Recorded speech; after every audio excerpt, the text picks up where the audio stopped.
За сайн байцгаана уу. Follow дараад өнгөө хичээлээ үзээрэй. Цуврал 4 эхэллээ. Таад маань follow дарахаа мартваа. Өнөөдөр би та бүхэндээ Facebook дээр нэг дор хэрхэн яаж олон бичлэг зэрэг апплод хийж оруулах вэ гэдгийг зааж өгч байгаа. Одоо энэ оруулдаг юугаар нь бол зөвхөн зураг бол ингээд олныг сонгож оруулж болдог. Бичлэг гэхээр ерөөдөө нэг постоор тухайн постоор нэгээд олныг сонгож оруулах боломжгүй болоод байдаг тийм ээ. Тэгэхээр хэрхэн яаж одоо юу гэдгийг төлөвлөгөөнийхөө дагуу нэг 7 хоногийн бичлэгээ та ингээд зохиогоод хийцэн байлаа гэж бодоход 7 хоногийнхаа бичлэгээ ингээд өдөр болгонд нь байршуулж өгөөд эсвэл нэг дор бүгдийг нь оруулах ч юм уу тийм ээ. Тэрийг яаж хийх вэ гэдгийг зааж өгье. За тэхийн тулд хэдүүлээ эхний ээлжинд Meta Business руугээ орно. Meta Business руугээ яг Google-ээс хайгаад ингээд шууд орчих болно. Эсвэл энэ Messenger дээрээ дарахад бол ерөөхдөө шууд Meta Business руугээ орно. Тэгээд энэ home page руугээ дарж агаад за энэ more гэсэн хэсэг дээр энэ bulk upload reels гэж байгаа. За энэ нь болохоор нэг дор олон бичлэг зэрэг оруулах боломжийг ерөнхийдөө танд өгч байгаа гэсэн үг. Хамгийн дээд талаа 50 бичлэг оруулах боломжтой гэж үзэж байна.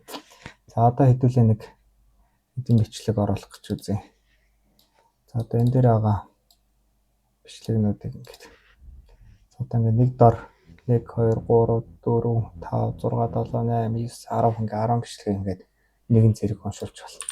Бичлэг болгоныхоо ерөнхийдөө тайлбаруудыг та ингээд өөрөө ингээд харж аваад бичээд өгч болно. За тэгээд яг одоо publish хийх бол энийг publish now гэдэгт орчин тийм ээ. Өөр өдөр сонгоод хийж болно. За өнөөдөр 20-нд хэдэн цагт хийх юм? За нэг 2 цагийн дараа тийм ээ. 21 цагт хийж болох нь байна. Ирээдүйд 21-нд ч юм уу одоо маргааш хүмүүсийн арай төвтэй цагаар нь орой 6 цагаас ч юм уу ингээд тэгээ апдейтинд орчин.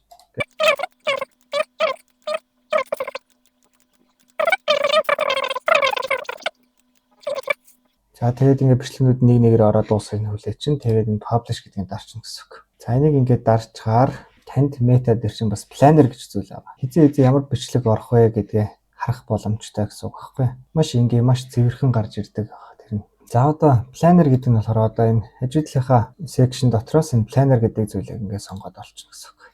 За planner руу орох юм бол 22 нэхэд энэ хоёр бичлэг орох нь шүү дээ. 22-нд 19 цагаас 6 минутаас энэ орох нь байна. 21:06-аас энэ орох нь байна. Тэгээд эдгээс ингээд бүгдийг харах боломжтой гэсэн үг байхгүй. За энэ сараар нь ингэж харж болно гэсэн үг. За 21-ний орой 8 цагт илүү. Ингээ 22, 23, ингээ 24 одоо нөгөө бичлэгүүд маань энэ чинь ингээд орж байгаа болохоор зарим нь арай орж ирж амжааг байна гэсэн үг байхгүй. Тэгээд бичлэгүүд маань бүгд ороод ирчихэд за одоо энэ дээр ихэд ийм нэртэй бичлэг маань ерөөхдөө 22-ны орой 9 цаг 6 минутанд орох нэ.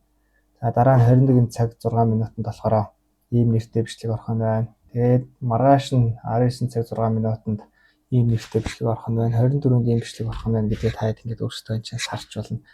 Тэгээ бас Facebook-ийн цаанаас нь recommendation. Ерөнхийдөө өөрсдөө чинь дагж байгаа хүмүүсийн илүү их идэвхтэй байдаг цаг нь хизээ байна гэдгийг ерөнхийдөө ингээд харуулад өгч гэсэн.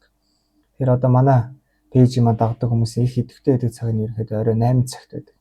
Тэгэхээр таны 8-аас өмнө ч юм уу те 7:37 гэдээ оруулсан байхад таны бичлэг бусад үеэс илүү их хандлт авах боломжтой болж байгаа гэсэн үг байна шүү дээ. За өнөөдөр хичээл нэг иймэрхүү. Дараагийн хичээл дээр уулзтаа түр баяр та.